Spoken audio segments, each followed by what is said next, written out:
আমি বিশেষ কমিটির মাননীয় সভাপতি জনাব জয়নুল আবেদিন।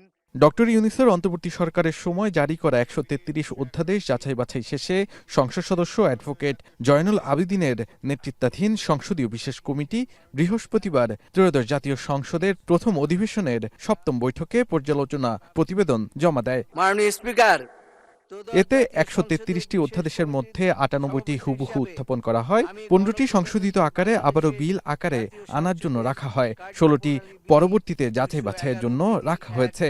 আর গণভোট অধ্যাদেশ, জাতীয় মানবাধিকার কমিশন অধ্যাদেশ, গুম প্রতিরোধ ও প্রতিকার অধ্যাদেশ, জুলাই পুলিশ কমিশন অধ্যাদেশ সহ ১০টি অধ্যাদেশ বাতিলের প্রস্তাব করেছে সংসদীয় বিশেষ কমিটি। মাননীয় স্পিকার, ত্রয়োদশ জাতীয় সংসদের বিশেষ কমিটির সভাপতি হিসাবে আমি গণপ্রজাতন্ত্রী বাংলাদেশের জাতীয় সংসদের কার্যপ্রণালী বিধি ২১১ বিধি ১ উপবিধি অনুযায়ী কমিটির রিপোর্ট এই মহান সংসদে উপস্থাপন করছি।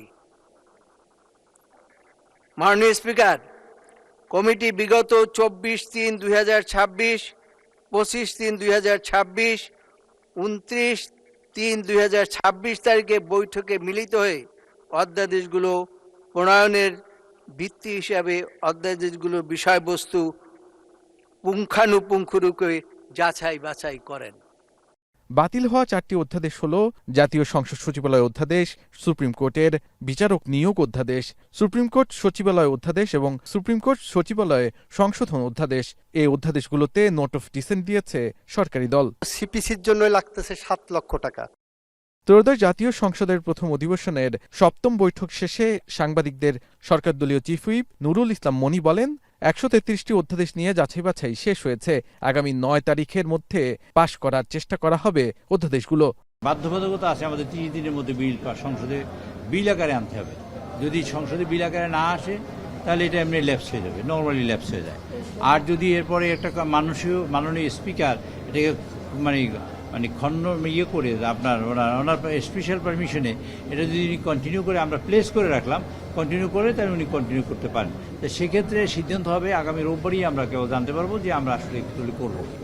এ সময় বিরোধী দলীয় সংসদ সদস্য আক্তার হোসেন জানান, সরকার সুকৌশলে ১৬টি অধ্যাদেশ যাচাই বাছাইয়ের নামে সংসদে উত্থাপন না করে জাতির সাথে প্রতারণা করেছে।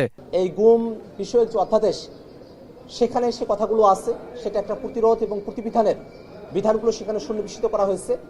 কিন্তু আজকে বিএনপি সরকার সেই অধ্যাদেশটিকে বাতিল করার, ল্যাপস করার এবং সেটাকে গ্রহণ না করার যে প্রস্তাবনা দিয়েছে, সে ব্যাপারটা আমাদেরকে মর্মাহত করেছে।